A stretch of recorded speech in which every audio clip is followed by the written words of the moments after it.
साथ बैठकर गेंद कोड़िए पालना झूला हुआ है। द्वापर युग जब लगा था, द्वापर युग में माँ वैष्णो देवी ने यहाँ पे पांडवों को ज्ञातवास लगा था और पांडवों की माँ ने यहाँ बैठकर पूजा की थी। अब पूजा समाप्त हो रही है और पांडवों की माँ यहाँ पे माँ से निवेदन कर रही है, मेरे बच्चों का राजपाट छूटा हुआ है, इनको आशीर्वाद दो। माँ ने कहा कि कुंती तुम्हारे बच्चों को मैं आशीर्वाद दूंगी, इनको जहाँ पर पहले मेरा भवन बनाना होगा और इस जंगल में आकर मैं बैठ गई हूँ, तुम्हारे बच्चों के सिवाय मेरा कोई भवन नहीं बना सकता। तो पांडवों ने जब ये भवन बनाना शुरू कर दिया तो माँ ने कहा ये रातों रात मेरा भवन तैयार करना है। उस समय कहते हैं जहाँ पर वो रात जो हुई थी, 6 महीने की रात हुई थी, एक रात में पांडवों ने भवन बना दिया। जब हनुमान जी ने यहाँ पे सूर्य को ग्रहण किया, सूर्य को ग्रहण करते हैं तो हनुमान जी माँ की शक्ति के साथ सो जाते हैं। तब तक माँ ने हनुमान जी को जगाया नहीं जब तक माँ का ये भवन पूर्ण तैयार हुआ नहीं। जब ये भवन पूर्ण तैयार हो जाता है तो पांडवों की माँ ने भजन गाया, यहाँ पे पंजा पंजा पांडवों ने तेरा भवन बनाया।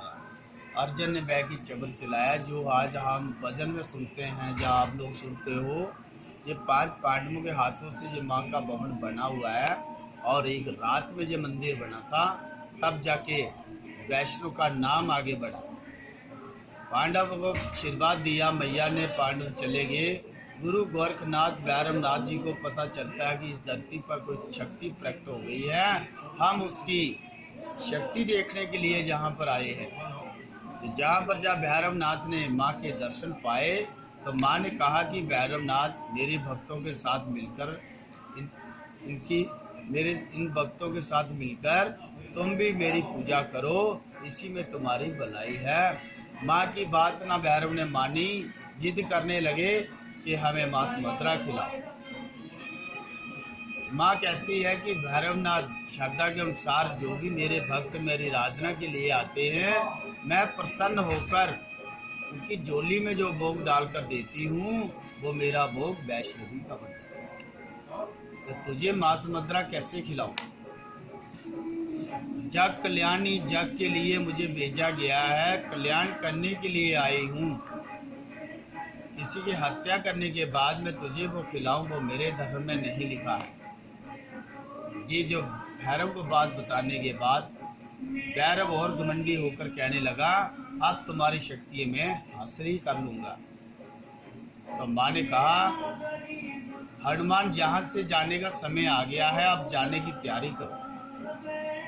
भगवान शिव को बुलाकर कह दिया माँ ने, जहाँ पर प्रकट हो जाओ शिव, आज तो हम मिल रहे हैं, कल युग में हम मिलेंगे नहीं। इस धरती पर मेरी पूजा होनी है, मेरी पूजा तभी सफल होनी है जब आपकी पूजा होगी। तो शिव की पूजा यहाँ पर होती है। माँ की पूजा के बाद शिव की पूजा की जाती है। इस धरती पर कहते हैं उस समय पानी का सूखा बहुत था, पानी नहीं मिलता था। तो यहाँ पे माँ वैष्णो देवी की कृपा से पानी प्रकट कर दिया मैया ने। एक कुआं मिलेगा आपको, शिव मंदिर के आगे कुआं मिलेगा। उस कुएं का जल जो भी पीता है उसको बुद्धि, तंदुरुस्ती, अगल बुद्धि का वरदान मिलता है। उस समय माँ ने कहा था, जो भी मेरे भक्त बनकर आएंगे सबसे पहले चरण मेरे जहाँ छुएंगे, जहाँ से अपने दुख मेरे को बताएंगे, अरदास लगाएंगे, उनकी अरदास सुनूंगी तो उनके आगे जाने की अनुमति यहाँ से दे दूँगी। तो आप भक्त लोग अनजान हैं, इसलिए मैंने आपको बताया है कि भाई साहब ने बताया कि हम कानपुर से आए हैं। कानपुर वाले हमारे काफ़ी जजमान बैठे हुए हैं, ठीक है। तो इसलिए पहला दर्शन करने से ना भूले, पहला दर्शन करना जरूरी है। यहाँ से दर्शन करो और आगे की यात्रा शुरू करो। माँ का दूसरा दर्शन देवा माई के नाम पे मिलता है। आपको शायद मालूम है या ना मालूम है, मैं तो जानता नहीं। देवा माई यहाँ से 30 किलोमीटर आगे है।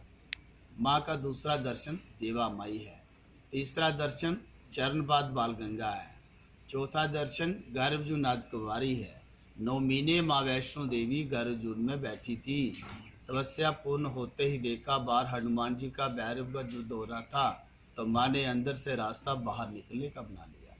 कहने लगी कि हे भैरवनाथ, तुम्हारा पाप का गड़ा भर चुका है, अब तुम्हारा अंत आ गया है।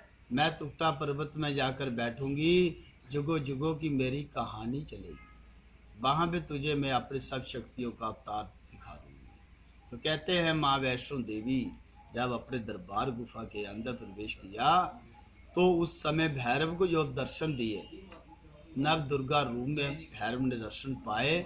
आज सभी अस्त्र शस्त्रों के साथ भैरव को दर्शन मिले। अब भैरव ने जब इतनी शक्तियों के साथ दर्शन किए, तो भैरव का अहंकार वहीं पे टूट गया। माँ ने वहां भैरव का शीश काटा, धड़ वही गुफा के अंदर गिर पड़ा। तो माँ ने कहा कि भैरवनाथ, जो श्रद्धा के अनुसार मेरे भक्त मेरी यात्रा करते या हम गुफा के अंदर प्रवेश करेंगे, और तुम्हारे दर से होकर मेरे पास आएंगे, मेरे भक्तों के पांव लगेंगे, उसमें तूने जितना मुझे सताया था वो पाप कम होता जाएगा। ये शब्द जब भैरव ने सुने, तो भैरव का मन जो चेंज हो गया और माँ को माँ बोलकर क्षमा मांगी। जब भैरव ने माँ बोल के क्षमा मांगी, तो माँ खुश होकर कहने लगी कि भैरवनाथ, जब तुझे कहा था मेरे भक्तों के साथ मिलकर तुम मेरी पूजा में ध्यान दो, इसी में तुम्हारी भलाई है, और तूने मेरी बात नहीं मानी। अब तू ही मुझे यहाँ पे आके माँ करके मुझे पुकार रहा है, तो मांग मुझसे वरदान, तुझे आज वरदान देती हूँ। भैरव ने वरदान लिया, कल युग में मेरे जो आपके भगत आपके पास आएंगे और आपके साथ मेरा भी नाम हो। तो माँ ने कहा, मैं अपने भक्तों की यात्रा तभी सफल मानूंगी, मेरी यात्रा के पश्चात मेरे भगत तुम्हारे पास भी आएंगे। ऐसे भैरव की यात्रा माँ के साथ जुड़ी है, और माँ वैष्णवी का धाम कोल कंडोली से जुड़ा है। जो कोल कंडोली की यात्रा नहीं कर पाता है, उनकी यात्रा अधूरी मानी जाती है। ठीक है जी, ये मैंने माँ वैष्णो देवी का इतिहास आपको बताया कि आपको समझ आ जाए कि माँ की यात्रा यहाँ से शुरू होती है। ध्यान दो, एक बार माँ को मैं बताऊंगी, आप आए हैं।